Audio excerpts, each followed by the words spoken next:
In a noisy world, clarity is power.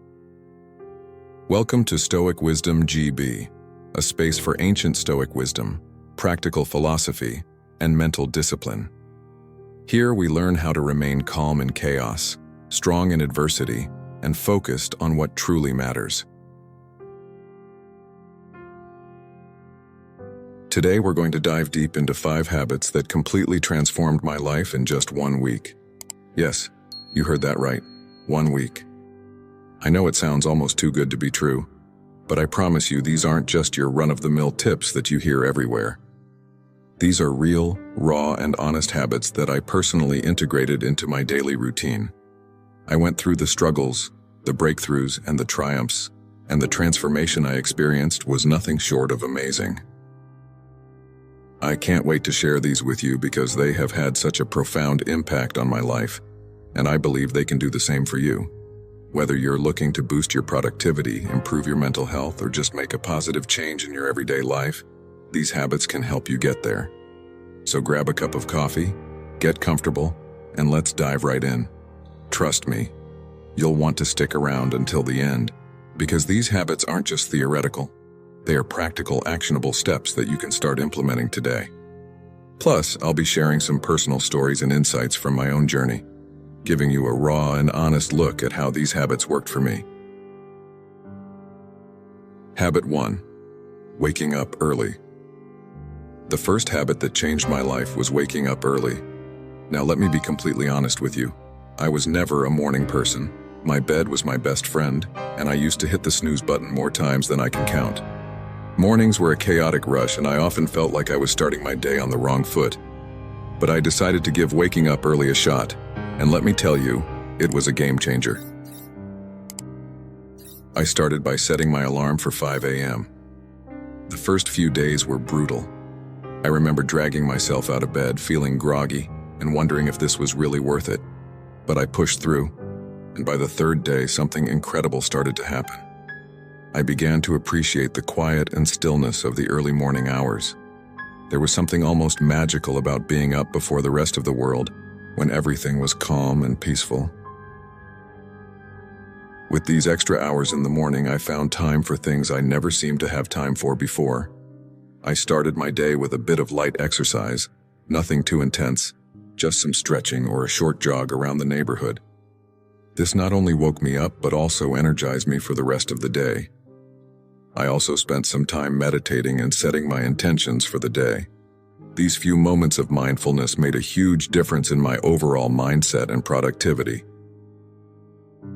Another surprising benefit of waking up early was that I no longer felt rushed. I had ample time to enjoy a healthy breakfast, sip my coffee slowly, and plan out my day. This unrushed start set a positive tone for the entire day. I was more organized, less stressed, and felt a greater sense of control over my time. One personal experience that stands out was the morning I watched the sunrise from my balcony. It was a simple yet profoundly beautiful moment. As the sky changed colors and the world slowly woke up, I felt a deep sense of gratitude and peace. It was in that moment that I truly understood the power of waking up early. Now, waking up early might not be for everyone, but I encourage you to give it a try, even if it's just for a week. Start with just 15 minutes earlier than your usual wake-up time and gradually increase it. You might be surprised at how much of a positive impact it can have on your life. It's not just about having more hours in the day, but about using those hours to create a more mindful, intentional, and fulfilling start to your day. Habit 2. Daily exercise. Speaking of workouts, daily exercise was habit number 2 that truly transformed my life. Now let me be upfront. I wasn't always the most active person. I used to find every excuse in the book to avoid working out. I'm too tired, I don't have time, or I'll start tomorrow. Sound familiar? But one day I decided enough was enough. I made a commitment to move my body every single day for a week, and the results were incredible. I started small, just 20 minutes a day, mixing it up between yoga, jogging, and strength training. I wanted to keep it interesting so I wouldn't get bored and quit halfway through. The first few days were tough. My muscles were sore and I felt exhausted. But I reminded myself why I was doing this, to feel better both physically and mentally. By the fourth day, something amazing happened. I woke up feeling more energized, my mood had improved drastically, and I was less irritable and more positive. One morning I remember lacing up my sneakers for a jog. It was a crisp, clear day, and as I ran, I felt a sense of freedom and clarity that I hadn't experienced in a long time. It was just me, the open road, and my thoughts. That sense of connection to myself and the world around me was truly empowering. I also started to see physical changes. My posture improved, I felt stronger, and I noticed a difference in my overall fitness. But the biggest change was in my mindset. Exercise became my time to disconnect from the world and reconnect with myself. It became a form of self-care rather than a chore.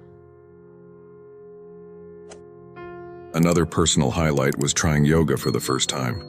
I was hesitant at first, thinking I wasn't flexible enough or that it wouldn't be a real workout. But after a few sessions, I fell in love with it. Yoga taught me to be present, to breathe deeply, and to listen to my body. It was a transformative experience that went beyond the physical benefits. Incorporating daily exercise into my routine made me realize that taking care of my body directly impacted my mental health and overall happiness. It's not about being perfect or pushing yourself to extremes. It's about finding a form of movement that you enjoy and making it a regular part of your life. So if you're like I was and struggling to get started, my advice is to start small. Find something you enjoy, whether it's dancing, hiking, or even just a brisk walk. Commit to just a few minutes a day and gradually build up from there. Trust me, the benefits you'll experience will be well worth the effort.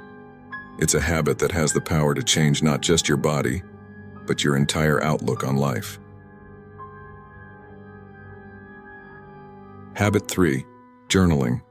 Now, I used to think journaling was just for people who had loads of free time or were naturally introspective. I was skeptical. I mean, who has time to sit down and write about their day when there's so much going on? But 1 week of consistent journaling completely shifted my perspective, and it became a cornerstone of my personal growth journey. I started simple. Every night before bed, I dedicated just 10 minutes to journaling. I bought a plain notebook and a pen that felt comfortable in my hand. No fancy apps, no pressure to make it look pretty, just me and my thoughts. The first night I stared at the blank page, unsure of what to write. But then I began with something basic: how my day went, what made me happy, and what I struggled with. As the days went by, I started to dive deeper. I wrote about my goals, my fears, my dreams, and even my insecurities. It was like having a conversation with myself, and that's when the magic happened. I began to notice patterns in my thoughts and behaviors. I realized that some of the things I worried about were completely out of my control, while others were areas where I could take actionable steps. One night, I remember writing about a particularly stressful day at work. By putting my thoughts on paper, I was able to process my emotions better. I wrote about what specifically stressed me out, how it made me feel, and what I could do differently next time. This simple act of reflection helped me gain clarity and feel more in control of my emotions. Another powerful aspect of journaling was tracking my progress. I noted down small victories and milestones, no matter how minor they seemed. Looking back at these entries filled me with a sense of accomplishment and motivated me to keep pushing forward. For instance, I wrote about a presentation I was nervous about and how I prepared for it.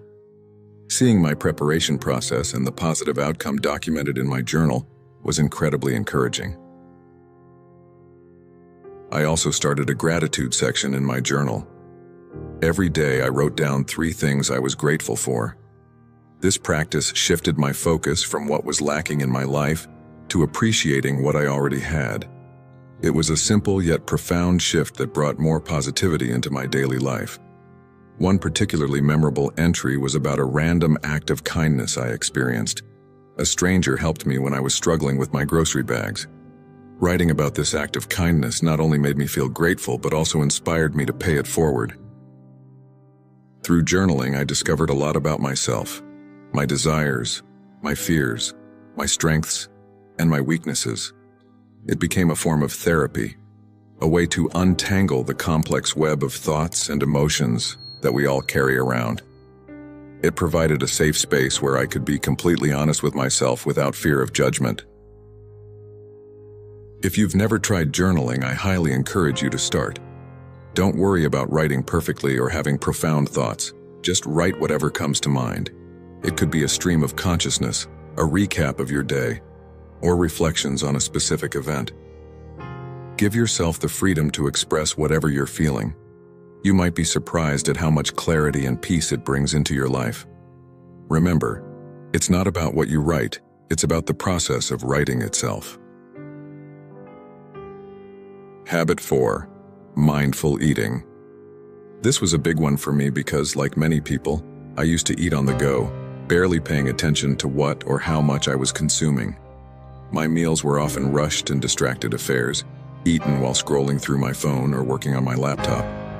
I didn't realize how much this was affecting my overall well-being until I decided to give mindful eating a try for 1 week.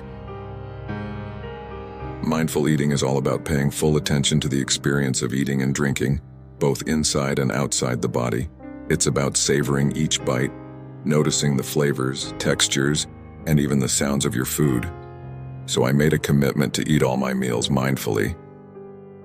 I started by setting the scene for my meals. I cleared my dining table, set a nice place for myself, and removed any distractions. No phone, no TV, no laptop. It felt a bit strange at first to sit quietly with my meal, but it quickly became a calming ritual. I began each meal with a few deep breaths to center myself and bring my focus to the present moment. One of the first things I noticed was how much more I enjoyed my food. I took the time to really taste and appreciate each bite. Foods I had eaten hundreds of times before suddenly had new, delightful flavors and textures that I had never really noticed. For example, the crunch of fresh vegetables and the sweetness of ripe fruit became much more pronounced. It was like experiencing food in high definition. Another major change was how much more satisfied I felt after meals. By eating slowly and mindfully, I gave my body time to signal when it was full. This was a big shift for me as I used to eat quickly and often ended up overeating. By paying attention to my hunger and fullness cues, I found that I naturally ate less and felt more satisfied. One memorable experience was with a simple bowl of oatmeal. Normally, I would wolf it down without a second thought, but this time, I took it slow, savoring the creamy texture and the subtle sweetness of the honey I drizzled on top. It became a moment of gratitude and mindfulness that set a positive tone for the rest of my day. I also started to notice how different foods made me feel. Heavy, processed foods left me feeling sluggish and bloated, while fresh, whole foods made me feel energized and light. This awareness led me to make healthier choices naturally, without feeling deprived or restricted. Another aspect of mindful eating is being aware of the emotional connections we have with food. I started to recognize when I was eating out of boredom, stress, or emotional comfort rather than true hunger. This awareness was powerful. Instead of mindlessly snacking, I could address the underlying emotion. Maybe I needed a break, some relaxation, or a chat with a friend, rather than a bag of chips. There was one particular evening when I had a craving for something sweet after dinner. Instead of automatically reaching for dessert, I paused and asked myself if I was truly hungry or just seeking a reward after a long day. I realized I wasn't actually hungry and opted for a warm cup of herbal tea instead. It was a small victory that highlighted how powerful mindful eating can be. Incorporating mindful eating into my life was a transformative experience. It helped me develop a healthier relationship with food, improved my digestion, and even enhanced my overall sense of well-being. It's a habit that I've continued beyond that initial week, and I can't recommend it enough. If you're interested in trying mindful eating, start with just one meal a day. Sit down without distractions, take a few deep breaths and savor each bite. Pay attention to the flavors, textures, and how the food makes you feel. You might be surprised at how this simple practice can change your entire eating experience. It's a wonderful way to reconnect with your body and truly appreciate the nourishment that food provides. Habit 5. Limiting screen time. This one was particularly challenging for me, and I suspect it might be for many of you as well. We live in a digital world, and it's so easy to get sucked into endless hours of scrolling through social media, binge-watching shows, or checking emails. But I realized that all this screen time was taking a toll on my mental health, my productivity, and even my sleep, so I decided to set some boundaries and see what happened. First, I set a daily limit of 1 hour for non-work-related screen time. This meant no mindless scrolling through Instagram, no endless YouTube marathons, and no late-night TV binges. It was tough at first. I had become so accustomed to filling every spare moment with screen time, but I knew I needed to make a change. The first thing I noticed was how much more time I had in my day. I didn't realize how much of my time was being eaten up by screens until I consciously limited it. With those extra hours, I found myself rediscovering old hobbies and interests that I had neglected. I picked up a book I'd been meaning to read, started doodling and drawing again, and even tried my hand at cooking new recipes. One evening, instead of watching TV after dinner, I decided to take a walk in the park. The fresh air, the sounds of nature, and the simple act of moving my body felt incredibly rejuvenating. It was a stark contrast to the usual screen-induced lethargy I felt. That walk became a cherished part of my daily routine, something I looked forward to and enjoyed immensely. Another significant change was in my sleep quality. I used to take my phone to bed, scrolling through social media or watching videos until I felt sleepy. But this habit often left me feeling wired and restless, leading to poor sleep. By limiting screen time, especially before bed, I found it much easier to wind down and fall asleep. I started a bedtime routine that didn't involve screens, reading a physical book, meditating, or simply reflecting on my day. This change led to deeper, more restful sleep, and made a huge difference in my overall energy levels. I also noticed improvements in my mental health. Without the constant barrage of news updates, social media comparisons, and digital distractions, I felt less anxious and more present. I was more focused during conversations, more attentive to the people around me, and more engaged in my daily activities. It was like a fog had lifted, allowing me to see and experience life more clearly. One particularly memorable day was when I spent an entire afternoon at a local cafe with just a notebook and a pen. I wrote down my thoughts, planned some goals, and even sketched a bit. It was such a peaceful and productive time, free from digital interruptions. I felt more connected to myself and my surroundings in a way that screens had never allowed. Of course, there were moments of temptation and slips along the way, but each time I noticed myself reaching for my phone out of habit, I gently reminded myself of the benefits I was experiencing and redirected my focus to something more fulfilling. Limiting screen time is not about completely eliminating technology from your life. It's about creating a healthier balance and being more intentional with your time. If you're feeling overwhelmed or disconnected, I encourage you to try setting some screen time boundaries. Start small, maybe with an hour less each day, and gradually increase it. Use that extra time to reconnect with yourself, your loved ones, and the world around you. You might be surprised at how much richer and more fulfilling life can be when you step away from the screens and engage more with the real world. All right, everyone. That wraps up our journey through the 5 habits that dramatically changed my life in just 1 week. It's been an incredible experience not just implementing these habits, but also sharing them with you. Each of these habits has the power to create significant positive changes in your life, and I truly believe that if they could work for me, they can work for anyone. If you've been inspired by any of these habits, I encourage you to try them out for yourself. Start small, maybe with 1 habit, and see how it feels. Adjust according to what suits your lifestyle and needs. Remember, the goal isn't perfection, it's progress. It's about making small, manageable changes that accumulate into substantial transformations over time. I'd love to hear about your experiences, so please drop a comment below, sharing which habit you're thinking of adopting or any questions you might have about starting. Your feedback and stories are what make this community so amazing and supportive. And if you found this episode helpful, don't forget to like, subscribe, and hit that notification bell so you won't miss any of our future content. We have lots more insights and tips coming your way that you won't want to miss. Sharing this episode with friends or family who might benefit from these habits could also make a huge difference in their lives. Thank you so much for listening, and remember, small changes lead to big results. Let's keep growing, keep evolving, and turn our everyday routines into powerful moments of self-improvement. See you in the next episode. Stay awesome, everyone.